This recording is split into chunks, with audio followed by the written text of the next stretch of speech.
लोकसभेत संविधानावरच्या चर्चेत खासदार श्रीकांत शिंदे सध्या सहभागी झालेले आहेत, बोलतायत।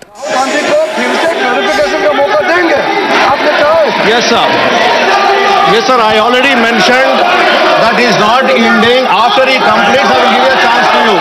Please complete. He will complete, then I will give a chance to him. Yes. Continue, let him continue.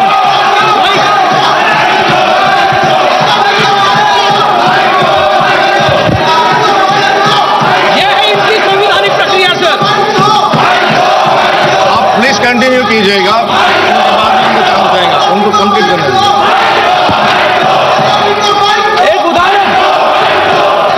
इन्होंने एक उदाहरण दिया कि युवाओं के जो है अंगूठे काटने का काम यहाँ पर हो रहा है। एक उदाहरण में संविधान के आर्टिकल 45 जिसमें ये मैंडेट था कि 10 साल के अंदर देश में 14 वर्ष तक के बच्चों को मुफ्त शिक्षा का अधिकार दिया जाए, लेकिन शिक्षा का अधिकार देने में हमारे देश को 50 साल लग गए और 2002 में हमारी एनडीए सरकार ने शिक्षा का अधिकार जो है लोगों को दिया। बच्चों के अंगूठे काटने का काम, क्योंकि बाबा साहेब अम्बेडकर कहते थे कि शिक्षा जो है शेरनी का दूध है, जो पिएगा वो दहाड़ेगा।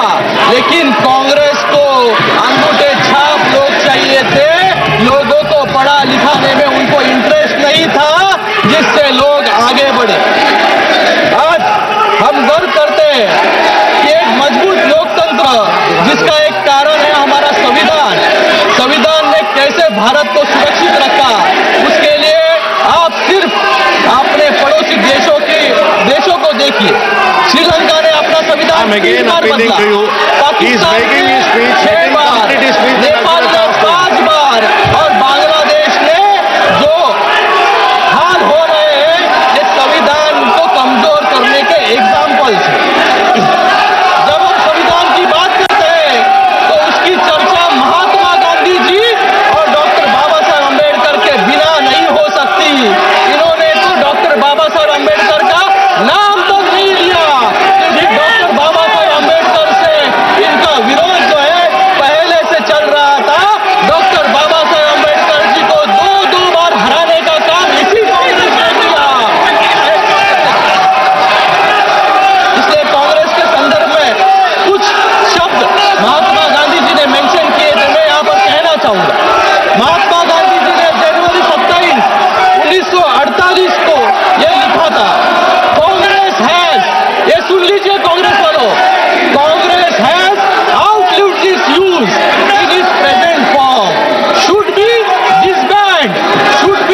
disband and flower into a लोक सेवक संघ। और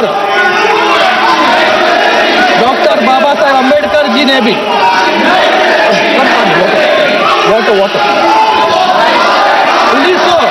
1948 में एक पत्र लिखा था जिसमें ये कहा था कि Congress which is a combination of all bad and self seeking elements in the society who agreed on no social or moral principles governing the life of the society, such a body is unfit to govern a country. ये मैं नहीं, doctor Baba Saheb Ambedkar ji के शब्द है। Sir, kindly conclude your speech. तो conclude sir। आज doctor Baba Saheb Ambedkar, Baba Saheb my life with doctor BR Ambedkar, जो बाबा साहेब अम्बेडकर की पत्नी सविता अम्बेडकर जी की ऑटोबायोग्राफी है, उसमें उन्होंने बताया है कि कैसे कांग्रेस और कम्युनिस्ट ने मिलकर 2 बार डॉक्टर बाबा साहेब अम्बेडकर जी को गिराने का काम किया। और उसी के साथ में डॉक्टर बाबा साहेब अम्बेडकर को 40 साल, डॉक्टर बाबा साहेब अम्बेडकर जी को 40 साल लग गए। सीट पे आप तुरंत जलाना चाहते हैं, सीट पे जाए बोल। हाँ, हाथ दे रहे आप सीट पे जाइए, सीट पे जाइए, सीट पे जाइए, आप सीट पे जाइए। हाँ, पॉइंट ऑफ ऑर्डर, जाके सीट पे। वेणुगोपाल जी सबको बिठाइए, फिर सीट पे, फिर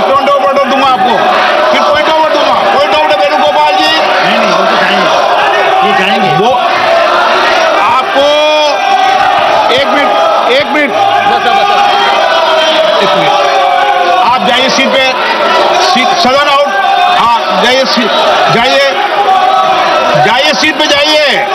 सीट पे आप नारे बजाना लगा चाहते हो, उनको पॉइंट ऑफ ऑर्डर सुनना चाहते हैं तो सीट पे जाइए।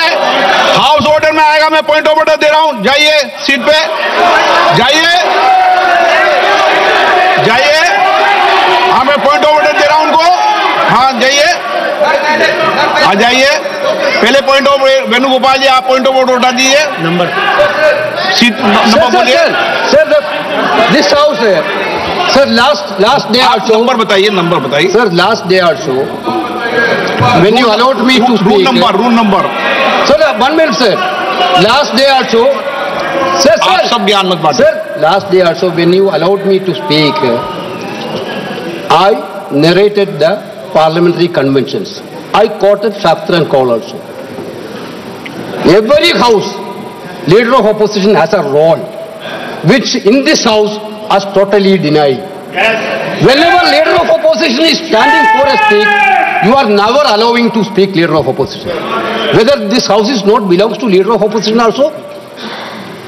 Shastra and Call is very clear. Whatever role that government side, Prime Minister has the role because ruling the party. He is the leader of the opposition. Okay. I told about the minister. My point is that Honorable Minister took his name.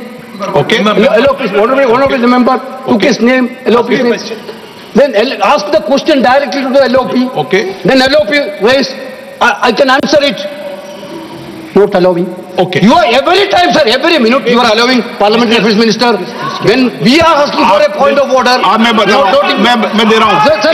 Sir, मैं दे रहा हूँ आपको। आपकी बात सुन लीजिए ना। हाँ। We also at least also we should also feel that this house is also ours. But unfortunately, that feeling here it is not happening. This house, the entire, while we are discussing about the constitution, the primary principle of the constitution, this house should be at least to be everyone. The practice which we are witnessing here is that this house is only for government, BJP, which is not at all ready, sir. This is quite unfortunate, sir. You are the custodian of the house. Okay, please. एक minute बोल रहा हूं, आपको मौका दे रहा हूं मेरी बात। माननीय सदस्यगण, मैंने पहले भी आपसे आग्रह किया है। नहीं, मैं सबको कह रहा हूं, और जो अभी वेणुगोपाल जी बोल रहा उनको बोल रहा हूं, सुनिए पूरी बात। ऐसे नहीं चलेगा सदन नियम प्रक्रियाओं से चलेगा।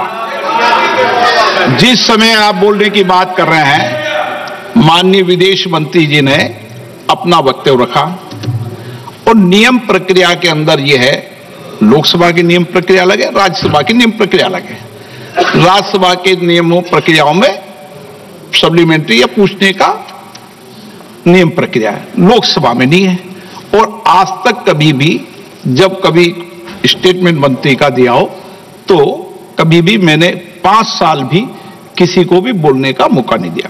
ये विषय आप पहले जो मुझे एक मिनट बताइए, वो नियम प्रक्रिया। अब आपने कहा कि इस विषय पर मेरा आग्रह है, ऐसे नियम प्रक्रियाओं के अंदर यह रहता है कि पूरा भाषण समाप्त होने के बाद हम लीडर ऑफ अपोजिशन या लीडर या संसदीय मंत्री को पॉइंट ऑफ ऑर्डर भी बीच में बाद में बोलने का मौका देते हैं। ये 1 मिनट नहीं, मैंने कभी नहीं दिया, बीच में नहीं दिया।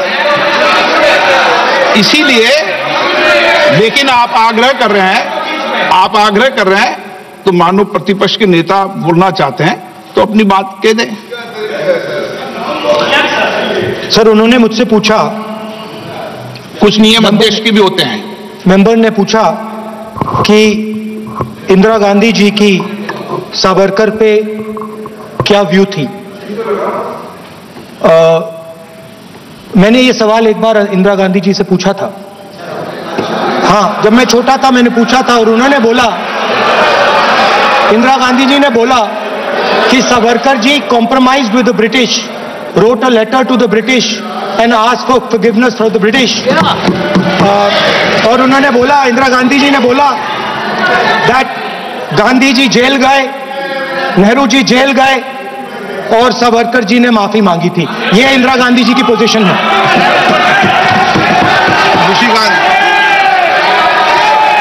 एक लाख शिंदे जी, वो बोलेंगे महाराष्ट्र के ज्यादा सावरकर जी को जानते हैं। तो ही आपको पता चलेगा कि आप बोले, बताएं आप। मैंने सिर्फ इंदिरा जी ने जो लेटर आगे बोल लो ना, पंडित बाखले सेक्रेटरी जो सावरकर राष्ट्रीय स्मारक के सेक्रेटरी है, उनको जो लेटर लिखा था वो लेटर को कोट करने का काम जो है मैंने किया है। वहां पर कुछ भी सवाल उनको मैंने पूछा नहीं, ये बताने का काम उनको मैंने किया था। और जो आप अच्छी डिबेट करो संविधान पर, क्या है? देखो हम लोग संविधान पे ही बात कर रहे हैं सर, उठ के मत जाओ, आप ऐसे नहीं, आप मुझे बोलिए सर कंटिन्यू करूं? आप कंटिन्यू करो। आज मैं इस सदन में एक महत्वपूर्ण घटना है, यहाँ पर संविधान के बारे में कंटिन्यूसली हाथ में बुक लेकर लोकसभा के वक्त फेक नैरेटिव फैलाने का काम इन्होंने किया। बीच में तो संविधान की किताब सिर्फ कवर था, अंदर पेजेस जो है ब्लैंक थे, क्योंकि संविधान का इस्तेमाल सिर्फ लोगों का वोट बटोरने के लिए इन्होंने किया। मैं आज इस सदन में एक अत्यंत महत्वपूर्ण घटना का उल्लेख करना चाहूंगा सर। 5 मिनट चाहूंगा, सिर्फ 5 मिनट चाहूंगा कि जो संविधान पर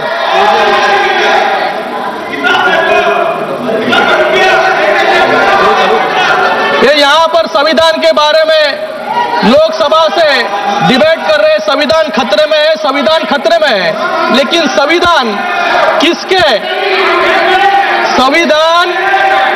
किसके राज में खतरे में था, ये मैं बताना यहां पर चाहूंगा। एक घटना का उल्लेख करना चाहूंगा जो हमारे संविधान और न्यायपालिका के इतिहास पर गहरी छाप छोड़ता है।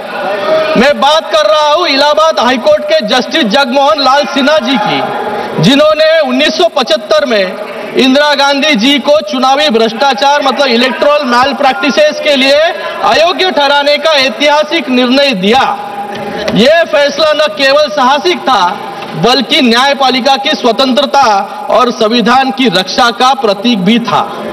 लेकिन इस फैसले को रोकने के लिए कैसे कैसे असंवैधानिक, जो यहाँ पर संविधान के बारे में बात कर रहे हैं, असंवैधानिक हथकंडे अपनाए गए, ये सुनकर आप सभी लोग हैरान रह जाएंगे। जस्टिस सिन्हा को देहरादून से फोन आया और ये फोन खुद इलाहाबाद के चीफ जस्टिस का था। उन्होंने कहा कि ये गृह मंत्रालय के अतिरिक्त सचिव पीपी नायर ने उनसे मुलाकात की और फैसले को जुलाई तक टालने का दबाव बनाया। ये रिकॉर्ड्स पर है, रिकॉर्ड्स पर है। अरे मैं खुद नहीं बोल रहा हूं, सबके साथ में सामने ये रिकॉर्ड्स पर है, आप रिकॉर्ड देख लीजिए। इतना ही नहीं, जज के निजी सचिव को धमकियां दी गई और जजमेंट के मसौदे को जानने के लिए सीआईडी के एक विशेष टास्क फोर्स को लगाया गया। ये घटना कांग्रेस शासनकाल में न्यायपालिका पर दबाव और संविधान की हत्या का स्पष्ट उदाहरण जो है ये है। ये होता है लाचार सिस्टम जो कांग्रेस ने बना दिया था आपातकाल में, जिसमें ना विपक्ष सुरक्षित थे, ना जनता और न इस देश के जज भी सुरक्षित थे। मुझे यहाँ पर कुछ और भी बातें रखनी थी, लेकिन यहाँ पर समय के कारण मैं अपनी बात संक्षिप्त में खत्म करना चाहूंगा। हमने संविधान संशोधन के माध्यम से वन नेशन वन टैक्स यानी जीएसटी लाया, महिलाओं के लिए आरक्षण लाया, ओबीसी कमीशन को संवैधानिक दर्जा दिया, एक अलग एसटी कमीशन बनाया और आर्टिकल 370 को हटाने का काम भी हमने किया, शिक्षा का अधिकार लाया। और आपने क्या किया? आपने 9 शेड्यूल लाके, जिसका क्या उद्देश्य था कि सभी काले कानूनों को लीगल बनाने के लिए जो है आपने आर्टिकल शेड्यूल 9 लाने का काम यहां पर किया, जिससे जुडिशियल रिव्यू से आप सभी लोग जो है इम्यून रह जाए। मैं यहां पर मेरी बात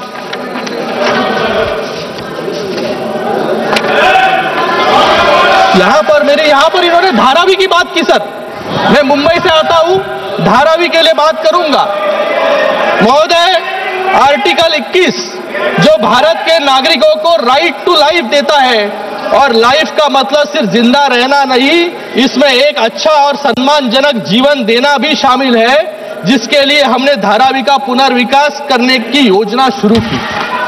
पिछले 50 सालों में जो लोग झुग्गी झोपड़ियों में रहते थे, उन्हें धारावी में अपने अधिकार के नए और पक्के मकान मिलने वाले हैं। मैं सदन को बताना चाहूंगा कि धारावी में दलित, वाल्मीकि, कुंची, कोरवी, नाडार जैसे पिछड़े समाजों की बस्ती है, लेकिन पिछड़े समाजों के लोगों को इनको अधिकार से रोकने का काम ये कांग्रेस के लोग और उनके साथियों जो है मुंबई में कर रहे हैं। मैं आज यहाँ पर बात खत्म करूंगा। 42वें संविधान संशोधन के माध्यम से इंदिरा गांधी सरकार ने लोकतंत्र और विधि के शासन को कमजोर किया। इस 7 से 10 अगस्त 1975 मतलब सिर्फ 3 दिनों में लोकसभा, राज्यसभा और 17 राज्य विधानसभाओं से रिकॉर्ड स्पीड से पारित करवाया गया। रविवार को राष्ट्रपति जी ने इसको मंजूरी दी और अधिकारियों ने उसी दिन उसको नोटिफाई किया। क्यों किया?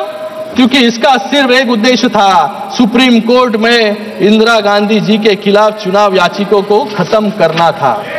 ये इतनी तेजी से अगर आप शिक्षा और महिलाओं को आरक्षण देते तो आज हमारा देश कहां से कहां पहुंच जाता। This is the greatest misuse and abuse of power and insult to the ideals of Baba Saheb Ambedkar. मैं यहां पर मेरी बात अंत में कुछ 4 पंक्तियों बोलकर खत्म करना चाहूंगा। मैं भारत का संविधान हूं, मैं सबको राह दिखाता हूं, समाज के हर वर्ग को उनके अधिकार दिलाता हूं, उलझे न भारत का कोई, सदा प्रयास यह करता हूं, रातों के अंधकार में भी मैं दीपक सदा जलाता हूं। धन्यवाद।